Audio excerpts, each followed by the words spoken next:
Good morning student.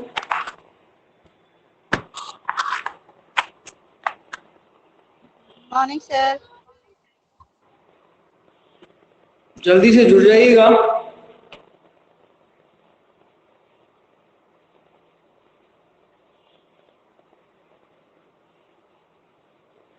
Class start करते हैं।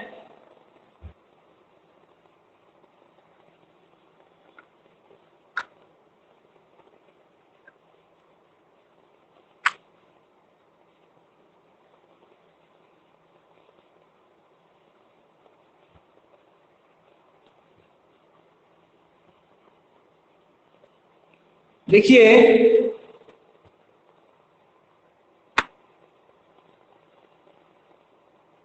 हम अंतरराष्ट्रीय व्यापार पढ़ रहे हैं जिसमें क्लासिकल थियरी में आपको एडम स्मिथ का जो सिद्धांत है वो मैंने कंप्लीट करवा दिया है। और आज हम जो चर्चा करेंगे वो डेविड रिकार्डो का तुलनात्मक लागत सिद्धांत पे हम चर्चा करेंगे, जिसमें उसकी मान्यताएं और उसका जो बैकग्राउंड है वो मैंने आपको कल की क्लास में बताया था। आज हम उससे आगे बढ़ेंगे।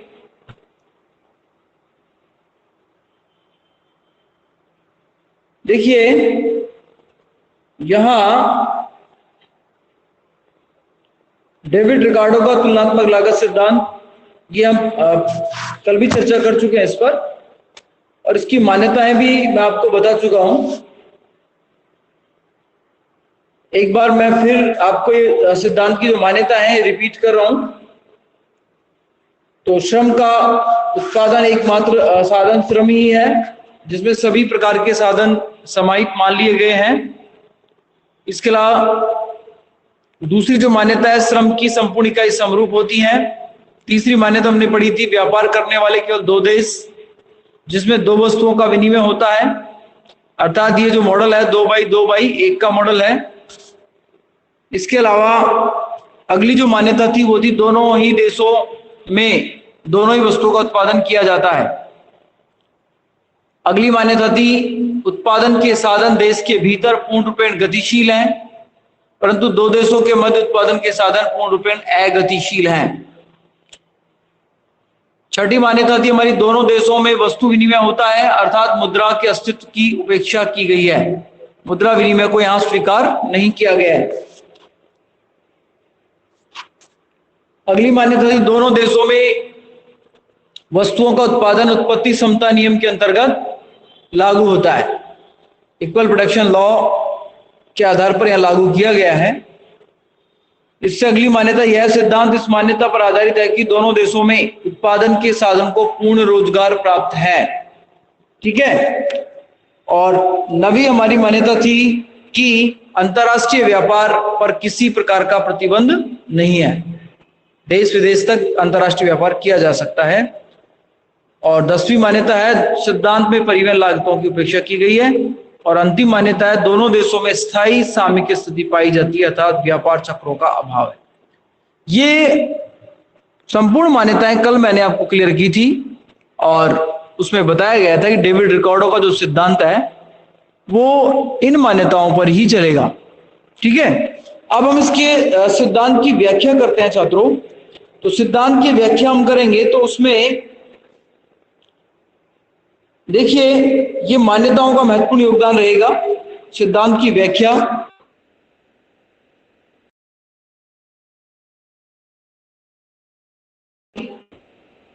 को दो वस्तु और दो देशों की मान्यता के रूप में स्वीकार किया है। देशों की मान्यता को क्या है, अब देखिए थोड़ा समझने की बात है कि उन्होंने अपने मॉडल को समझाने के लिए दो देश भारत और ब्रिटेन तथा दो वस्तुएं कपड़ा और शराब को शामिल किया है। अब इसमें देश दो हैं, एक भारत है और दूसरा है ब्रिटेन। भारत और ब्रिटेन दो देश हो गए। इसके अलावा दो वस्तुएं हो गई, कपड़ा और शराब, ये दो वस्तुएं हो गई। और कुल श्रम घंटा जो इनके पास अलग अलग दे रखा है, इनकी जो उत्पादन के साधन की लागत है वो श्रम घंटे में है। तो भारत के पास तो 170 श्रम घंटे हैं, 170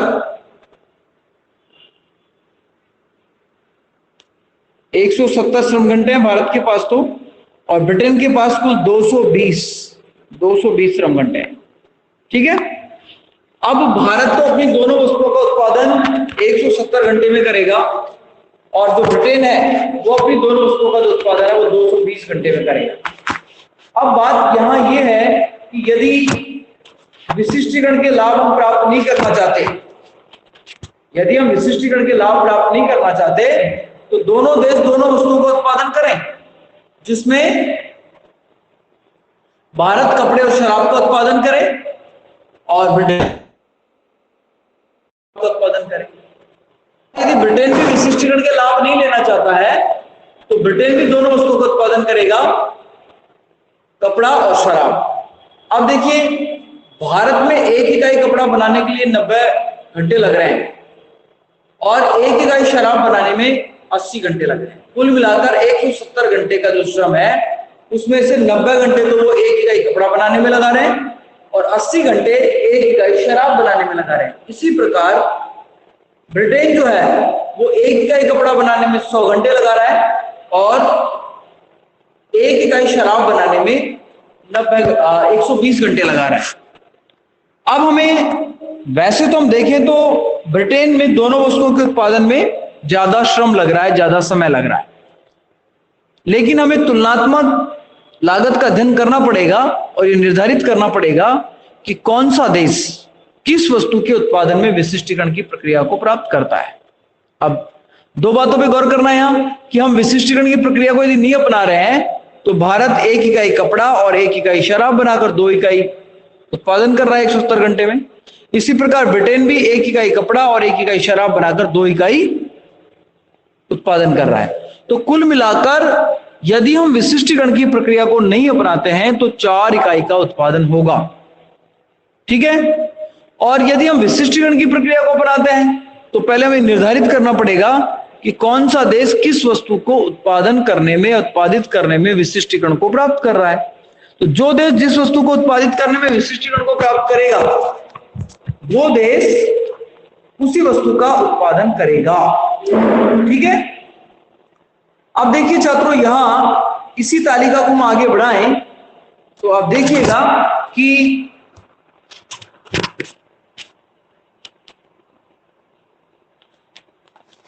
इसी तालिका को हम आगे बढ़ा रहे हैं तो इसी में आप देखिएगा उपयुक्त तालिका से स्पष्ट होता है कि भारत दोनों ही वस्तुएं इंग्लैंड की तुलना में कम लागत पर तैयार कर रहा है।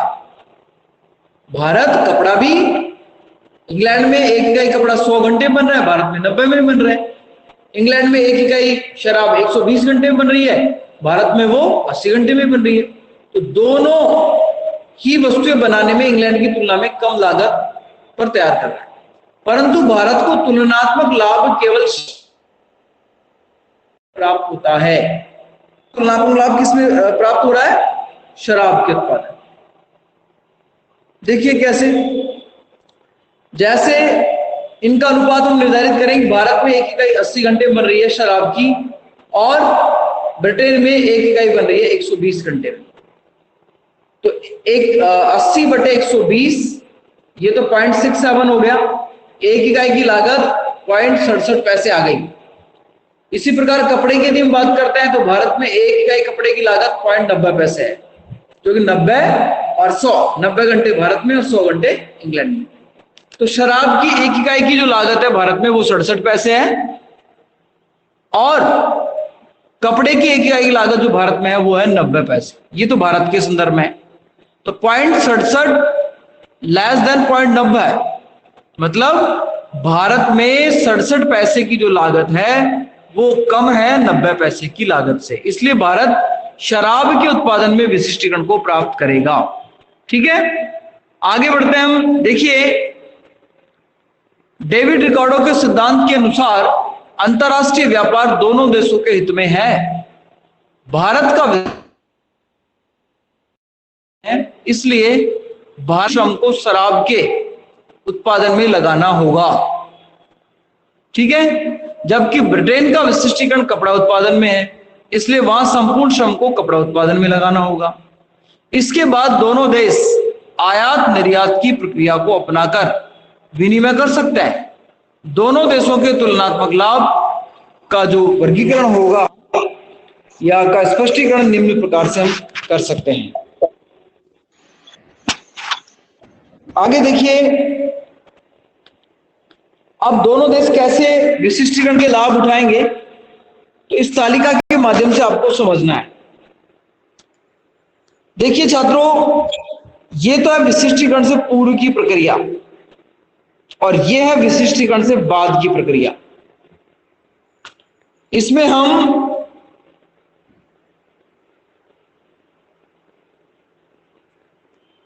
इसमें देखिए हम ये लाइन खींच सकते हैं बीच में से। इस ब्लू लाइन के लेफ्ट साइड और राइट साइड, लेफ्ट साइड तो विशिष्टीकरण से पूर्व की प्रक्रिया है। इसका मतलब यह है कि दो देश जब विशिष्टीकरण को नहीं अपनाते हैं, इसका मतलब है अंतरराष्ट्रीय व्यापार को वो नहीं अपनाते हैं। और इसके राइट साइड वाली जो बात बन रही है उसमें व्यापार को अपनाते हैं। तो यदि वो अंतरराष्ट्रीय व्यापार को नहीं अपनाते हैं तो ऐसी स्थिति में वो आयात निर्यात नहीं करेंगे। जितने उनके पास साधन हैं उन साधनों से अपनी वस्तु का उत्पादन करके अपनी आवश्यकताओं को संतुष्ट करेंगे, ठीक है।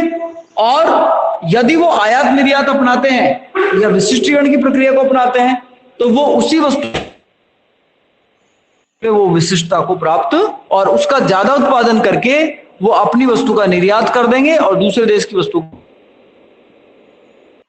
देशों को लाभ प्राप्त होंगे। तो विशिष्टीकरण से पूर्व की प्रक्रिया को यदि हम देखें तो भारत के पास 170 घंटे हैं और ब्रिटेन के पास 220 घंटे हैं। तो छात्रों, यहां भारत एक इकाई कपड़ा बनाने में 90 घंटा लगाता है और एक इकाई शराब बनाने में 80 घंटे बनाता है।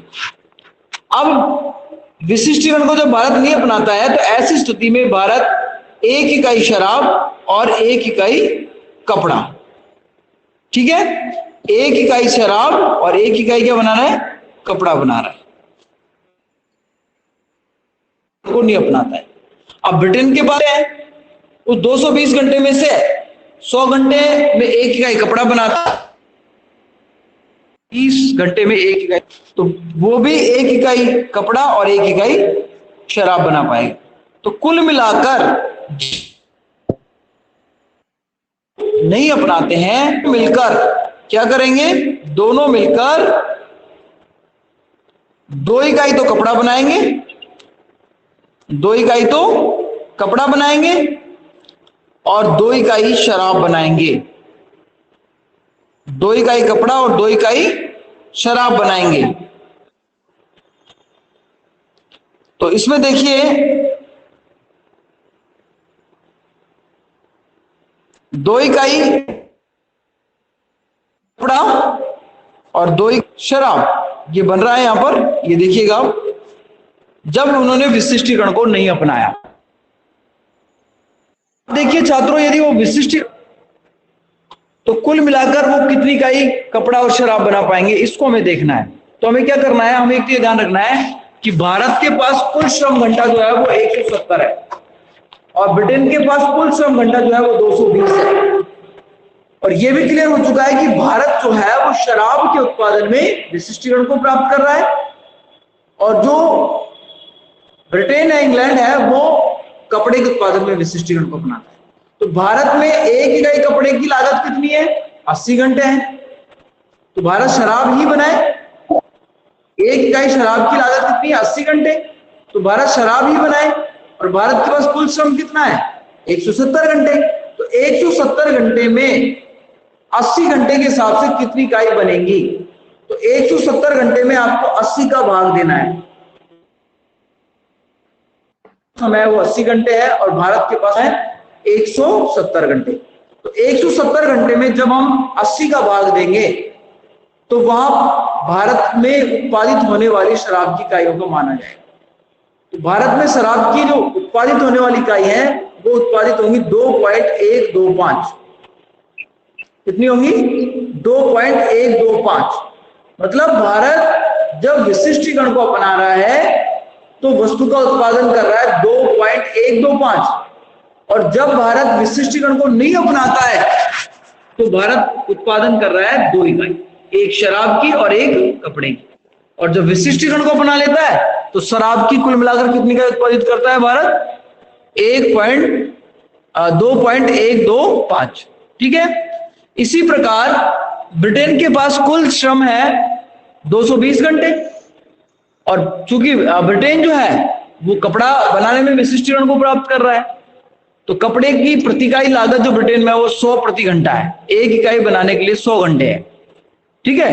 तो 220 में 100 का भाग देंगे तो ब्रिटेन जो है वो कपड़े का उत्पादन करेगा 2.2। तो अंतरराष्ट्रीय बाजार में कुल मिलाकर कपड़ा उत्पादित होगा 2.2 जो ब्रिटेन कर रहा है, और शराब उत्पादित होगी 2.125 जो भारत कर रहा है। जब विशिष्टीकरण को नहीं अपनाया हमने तो 2 इकाई कपड़ा बना, 2 इकाई शराब बनी, और जब हमने विशिष्टीकरण को अपना लिया तो 2.2 इकाई कपड़ा बना और 2.125 शराब बनी। तो कुल मिलाकर हम ये कह सकते हैं कि विशिष्टीकरण को अपनाने के बाद अंतरराष्ट्रीय बाजार में पहले की तुलना में ज्यादा वस्तु सेवाओं का उत्पादन हुआ है, जिसके लाभ पूरी अंतरराष्ट्रीय इकोनॉमी को मिलेंगे। ठीक है। आगे देखिए, उपयुक्त तालिका से स्पष्ट विशिष्टीकरण दोनों देश संपूर्ण श्रम से 4 इकाई का उत्पादन करते हैं। यदि दोनों देश विशिष्टीकरण की प्रक्रिया को अपनाते हैं तो 4.325 इकाई का उत्पादन कर सकते हैं। विशिष्टीकरण को नहीं अपनाते हैं तो 4 इकाई का उत्पादन करते हैं, और विशिष्टीकरण को अपना लेते हैं तो 4.325 इकाई का उत्पादन कर सकते हैं। इसलिए यह स्पष्ट होता है कि तुलनात्मक लागत का अंतर दोनों देशों को लाभ दिलाता है। पहले तो दोनों देश मिलकर 4 इकाई अपना उत्पादित कर रहे थे जब विशिष्टीकरण को नहीं अपनाया, और अब दोनों देश विशिष्टीकरण को अपनाते हुए 4.325 इकाई का उत्पादन कर रहे हैं। ठीक है। तो इससे स्पष्ट हो गया कि दोनों को अंतरराष्ट्रीय स्तर पर तुलनात्मक लाभ प्राप्त हो रहे हैं। ठीक है। आगे देखिएगा, तुलनात्मक लागत अंतर की स्थिति में दोनों देशों के मध्य व्यापार से लाभ होना अथवा भारत और ब्रिटेन में घरेलू विनिमय दर निम्न प्रकार होगी। कैसे होगी? देखिए, भारत में 1 इकाई शराब के बदले 0.88 इकाई कपड़ा मिलेगा। ठीक है। और ब्रिटेन को 1 इकाई शराब के बदले 1.20 कपड़ा मिलेगा। देखिए, ये थोड़ा सा आपको क्रिटिकल लग रहा होगा कि किस तरीके से आ रहा है, लेकिन इसको समझना पड़ेगा आपको। 0.88 का मतलब है कि भारत में 80 घंटे कपड़े शराब बनाने में लग रहा है ना, और 90 घंटे कपड़े बनाने में लग रहा है। यदि भारत उस शराब की जगह कपड़ा बनाने लग जाए तो वो 1 इकाई शराब के बदले 0.88 इकाई कपड़ा ही बनेगा। 90 में आप 80 का भाग दे लो, 0.88 आएगा। तो 0.12 इकाई का नुकसान हो रहा है भारत को। यदि वो कपड़ा और शराब दोनों बनाता है तो 0.12 अंक का कपड़े के संदर्भ में भारत को नुकसान है। 90 में आप 80 का भाग दे देना। ठीक है ना। 80 में 90 का देना, 0.88 आ जाएगा। ठीक है। तो 0.12 इकाई का भारत को कपड़े के संदर्भ में नुकसान है, इसलिए भारत कपड़े का उत्पादन नहीं करेगा। इसी प्रकार ब्रिटेन के शराब की बात करते हैं तो ब्रिटेन में शराब जो है वो 100 घंटे कपड़े बनाने में लग रहे हैं, 120 घंटे शराब बनाने में लग रहे हैं। तो 120 में 100 का भाग देंगे तो 1.20 इकाई आ जाएगा। इसका मतलब शराब की 1 इकाई के बदले ब्रिटेन को 1.2 इकाई कपड़ा मिल रहा है, इसलिए ब्रिटेन को लाभ किस में है? कपड़े के उत्पादन में। और भारत को लाभ किस में है? क्योंकि 1 इकाई के बदले उसे कपड़ा 0.88 इकाई कपड़ा मिल रहा है। तो यहां इस विनिमय दर से यह निर्धारित हो रहा है कि दोनों देशों को लाभ जो हो रहा है वो विशिष्टीकरण का लाभ प्राप्त हो रहा है। इसके बाद देखिए छात्रों, आगे इसमें लिखा गया है, यदि दोनों देशों के मध्य विनिमय अनुपात 1 इकाई कपड़ा बराबर 1 इकाई शराब हो तो भारत 1 इकाई शराब का निर्यात करने के बदले 0.12 इकाई कपड़े का लाभ होगा। अपने देश में 0.88 बना पाता है और यदि वो 1 इकाई शराब देकर 1 इकाई कपड़ा ब्रिटेन से लेता है तो भारत को लाभ कितना हो गया? 0.12 का हो गया। 0.12 इकाई कपड़े का लाभ भारत को हो गया। इसी प्रकार ब्रिटेन 1 इकाई कपड़े का निर्यात करके 0.17 इकाई शराब का लाभ प्राप्त होगा। ठीक है, इस प्रकार दोनों देशों को तुलनात्मक रूप से लाभ होंगे। वास्तविक विनिमय अनुपात दोनों देशों की न्यूनतम उच्चतम घरेलू विनिमय अनुपात की सीमाओं के भीतर निर्धारित होगा, लेकिन इन सीमाओं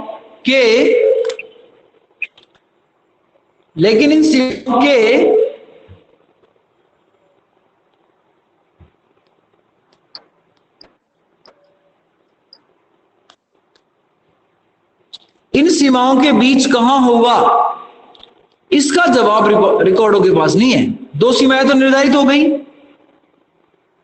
0.88 और 1.20, इन दोनों के बीच में आदर्श विनिमय दर का निर्धारण होगा, लेकिन कहां होगा इसका जवाब आपको जेएस मिल के प्रतिपूरक मार्ग सिद्धांत में मिलेगा। रिकॉर्डो इसका जवाब नहीं दे पाया, इसलिए आगे जाकर हम जेएस मिल का जो प्रतिपूरक मार्ग सिद्धांत पढ़ेंगे वहां इस बात का हम निर्णय करेंगे कि अंतरराष्ट्रीय विनिमय अनुपात कहां निर्धारित होता है। एक उच्चतम और एक निम्नतम सीमा की बात तो रिकॉर्डो कर रहा है यहां पर, लेकिन उन दोनों सीमाओं के बीच कहां उसका निर्धारण होगा विनिमय अनुपात का, उसका निर्धारण जेएस मिल के प्रतिपूरक मांग सिद्धांत में आपको देखने को मिलेगा। छात्रों, इसी घटना को 1848 में जेएस मिल ने अपने प्रतिपूरक मांग सिद्धांत में समझाया। तो ये डेविड रिकार्डो का सिद्धांत की व्याख्या थी, जिसको आपको अच्छे तरीके से पढ़ लेना है, इसकी मान्यताएं पढ़ लेनी, इसका बैकग्राउंड पढ़ लेना है। अब हम बात करते हैं डेविड रिकार्डो के सिद्धांत की आलोचनाएं। कौन कौन सी आलोचनाएं इसमें बनती हैं जिनके कारण यह सिद्धांत अपूर्ण बनता है, और आगे जाकर जो जेएस मिल का सिद्धांत या आधुनिक सिद्धांत जो विकसित हुए हैं वो डेविड रिकार्डो के सिद्धांत की अवास्तविक मान्यताओं के कारण हुए हैं। डेविड रिकार्डो का जो सिद्धांत है वो अवास्तविक मान्यताओं पर निर्धारित है, इसलिए इस सिद्धांत की काफी अपूर्णताएं रही हैं, काफी आलोचनाएं हुई हैं, जिसकी वजह से आगे जाकर अंतरराष्ट्रीय व्यापार का आधुनिक सिद्धांत विकसित हुआ है। अब देखिए छात्रों, इसमें इसकी आलोचनाओं की अपन बात करें तो डेविड रिकार्डो का तुलनात्मक लागत अंतर सिद्धांत तत्कालीन समय की एक श्रेष्ठ व्यवस्था थी। जब डेविड रिकार्डो ने सिद्धांत दिया था उस समय यह सिद्धांत, लेकिन इस मान्यताओं ने इसे आलोचनाओं का सिद्धांत बना दिया।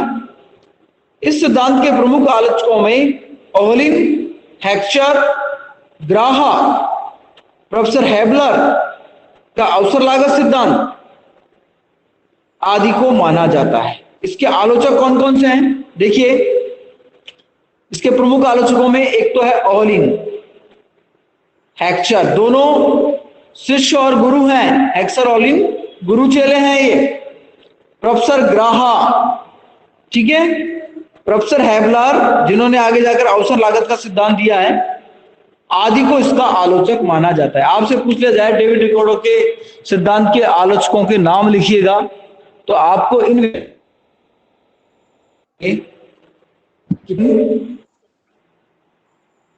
हेक्चर, ग्राहा और हेबलर, ये डेविड रिकार्डो के तुलनात्मक लागत सिद्धांत के आलोचक रहे हैं। अब सिद्धांत की आलोचनाएं कौन कौन सी रही हैं उनकी हम चर्चा करें तो पहली आलोचना इनकी मूल्य के श्रम सिद्धांत की मान्यता दोषपूर्ण है। आपको पता है कि डेविड रिकार्डो का जो सिद्धांत है वो मूल्य के श्रम सिद्धांत पर आधारित है।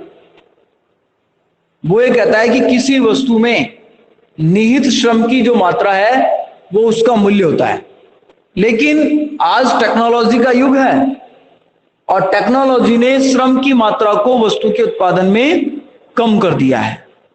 आज विशिष्टताएं इतनी अधिक व्यापक हो गई हैं कि बिना श्रम के तकनीक के माध्यम से हम वस्तु को बना सकते हैं। इसलिए वस्तु का मूल्य केवल श्रम के आधार पर निर्धारित होगा या श्रम की मात्रा के आधार पर निर्धारित होगा, ये गलत हो जाएगा, क्योंकि वस्तु के मूल्य निर्धारित करने में बहुत सारे फैक्टरों को देखना पड़ता है। केवल श्रम की जो मात्रा है वही वस्तु का मूल्य निर्धारित नहीं करती, बल्कि उसमें अन्य जो कारक होते हैं वो भी वस्तु के मूल्य को निर्धारित करता है। तो इस आधार पर इसकी आलोचना होती है। तो डेविड रिकार्डो वस्तु के निर्धारण में केवल श्रम की लागत को शामिल करता है, लेकिन आलोचकों के अनुसार श्रम के अलावा अन्य साधनों का योगदान भी मूल्य निर्धारण में होता है, जिसकी सिद्धांत में उपेक्षा की गई। क्या पूंजी का योगदान नहीं है? क्या नहीं है? बहुत सारे ऐसे कार्य होते हैं जो जोखिम से किए जाते हैं और उसका पुरस्कार तौर पर श्रम कम लगता है, लेकिन जो जोखिम ज्यादा उठा जाता है वो आगे बढ़ जाता है। और आजकल तो आपने देखा होगा, पैसे वाले लोग वही हैं जिन्होंने जोखिम उठाकर अपनी व्यवस्था को साबित किया। नहीं लेता है वो कभी भी अच्छा अर्निंग नहीं कर सकता। इसलिए किसी वस्तु का मूल्य जोखिम से ज्यादा निर्धारित होता है श्रम की तुलना में, ऐसा आधुनिक अर्थशास्त्री मानते हैं। दूसरी आलोचना है छात्रों, श्रम की समस्त इकाई समरूप नहीं। दूसरी हमारी आलोचना है, श्रम की सभी इकाई समरूप नहीं। हमने मान्यताओं में ऐसा माना है कि डेविड रिकार्डो कहता है कि श्रम की सभी इकाई समरूप होती हैं, एक जैसा श्रम पाया जाता है, नहीं होता है। लेकिन यह वास्तविकता नहीं है। किसी भी देश की हम बात करें, किसी भी इकोनॉमी की हम बात करें, सभी इकोनॉमियों के अंदर श्रम की जो इकाई होती है वो विभेदित होती है, डिस्क्रिमिनेट होती है। जैसा कि मैंने पहले भी आपको बताया था, कभी श्रम कुशल होता है, कभी अकुशल होता है, कभी अर्धकुशल होता है। ये तीनों प्रकार का जो भेद है, कुशल, अकुशल और अर्धकुशल, ये सभी देशों में पाया जाता है। इसलिए श्रम समरूप हो ही नहीं सकता। एक डॉक्टर का काम डॉक्टर कर सकता है, एक मजदूर का काम मजदूर कर सकता है। अब डॉक्टर और मजदूर को आप एक जैसा श्रम मान लेंगे, समरूप मान लेंगे, तो फिर वो काम के साथ न्याय नहीं होगा। फिर हम जो विशिष्टता की बात करते हैं वो विशिष्टता की बात यह नहीं हो पाएगी। इसलिए जो इन्होंने अपनी मान्यता में समरूपता की बात कही है कि सभी साधन श्रम समरूप होते हैं श्रम के, वो बिल्कुल गलत है। ठीक है, डेविड रिकार्डो ने सभी प्रकार के श्रम को समान माना है, लेकिन वास्तविक रूप में श्रम की कुशलता में अंतर होता है। जैसे तकनीकी श्रम, कुशल श्रम, अकुशल श्रम और अर्धकुशल श्रम आदि की उत्पादकता में अंतर होता है। ठीक है, आगे हमारी अगली आलोचना बनती है छात्रों, परिवहन लागत की उपेक्षा। अगली आलोचना है परिवहन लागत की उपेक्षा।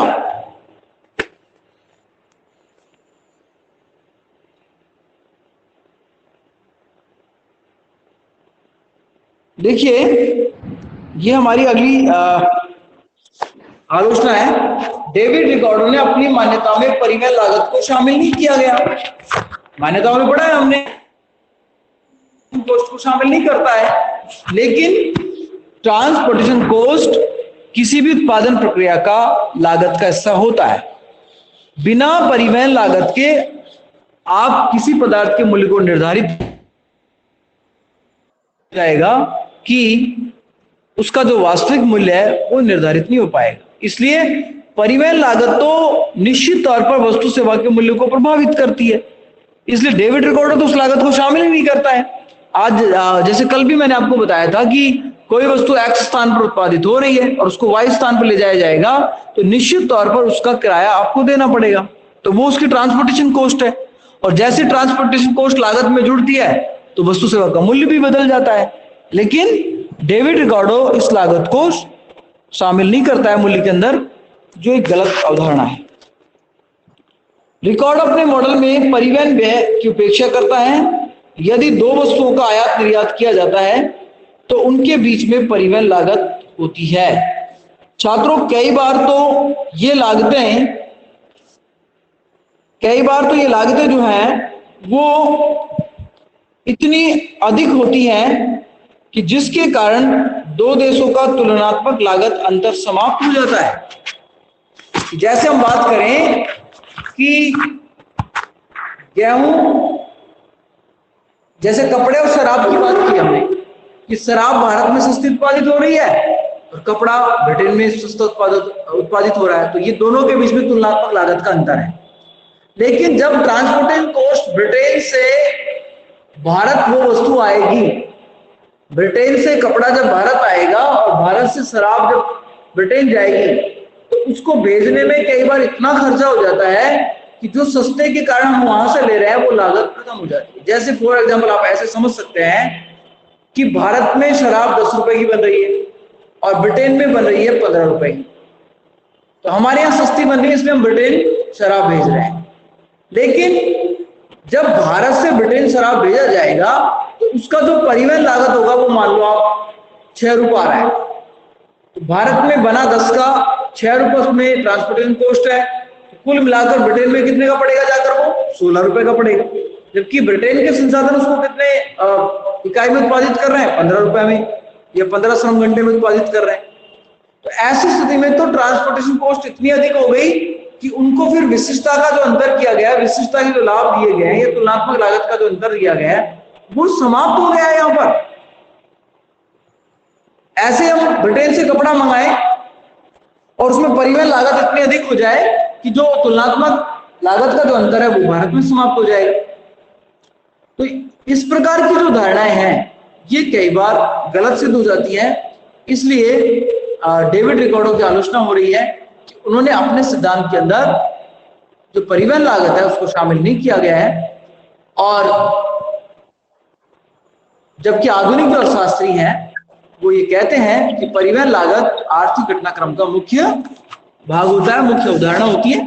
ठीक है, अब देखिए छात्रों, मैंने आपको डेविड रिकार्डो के सिद्धांत की 3 आलोचनाएं बता दी हैं। अभी इसमें 10-12 आलोचनाएं और हैं, वो भी मैं एक एक करके एक्सप्लेन करूंगा आपको मैंने इसका सही पीडीएफ दोबारा से बनाकर डाल दिया है। ठीक है, अब आप इस पीडीएफ के अनुसार पूरे चैप्टर का, जिसमें 2 सिद्धांत हैं, आपका एडम स्मिथ का निरपेक्ष लागत सिद्धांत पहले तो उसको करना है और उसके बाद फिर आपको डेविड रिकार्डो का तुलनात्मक लागत सिद्धांत करना है। तो ये दोनों सिद्धांतों को आपको अपनी फेयर कॉपी में करना है। आप अच्छे से उसको देख लेना, फिर भी किस तरह की समस्या आती है तो आप मेरे को बता देना, आपको क्लियर कर दिया जाएगा। ठीक है, अब आप बोलिएगा यदि आपको कुछ पूछना है, कुछ समझना है। एक आप का कल 28 तारीख को 29 और 30 3 दिन मैं क्लास नहीं लूंगा आपकी, 3 दिन मैं छुट्टी पर रहूंगा, इसलिए आपकी जो अगली क्लास होगी वो 31 तारीख को होगी, 31 अगस्त। ठीक है, और हो सकता है कि 1 सितंबर से आपको कॉलेज बुलाया जाएगा, क्योंकि पूरी संभावनाएं हैं। यदि कोई ऐसा नियम नहीं आता है सरकार का दोबारा से, तो हम निश्चित तौर पर 1 सितंबर से आपको ऑफलाइन क्लास देंगे। इसलिए आप क्लास में आए सभी 1 तारीख को, ठीक है ना, और ऑफलाइन क्लास लें। उसके लिए आप जो कोविड की गाइडलाइन है उसकी पालना के साथ आएंगे। आप मास्क होगा, सैनिटाइजर होगा आपके पास, और आप यदि 18 साल के हो चुके हैं तो आप वैक्सीनेट भी हो जाएं। यदि आपकी उम्र 18 साल या 18 साल से ऊपर हो चुकी है तो आप अपने नजदीक केंद्र पर जाकर वैक्सीन जरूर लगवा लें, और वैक्सीन लगवाने के बाद ही आप कॉलेज आए। ठीक है, आप बोलिएगा, आप 1 बाय 1 बोलिएगा। सर आपने पीडीएफ तो गलत भेजा था सर, उल्टा सीधा। अब मैंने सही डाल दिया है बेटा। सही डाल दिया आपने सर? हाँ, दोबारा देख लेना, मैंने सही डाल दिया है। ठीक अब है आप सर। दोबारा से उसको, मैंने बाकी को हटा दिया मेरे उससे, तो ठीक है ना, और सही डाल दिया, उसको लास्ट वाला देख लेना। ठीक है सर। ठीक है, एग्जिट हो जाइएगा। कुछ पूछना है और? No sir. Thank you.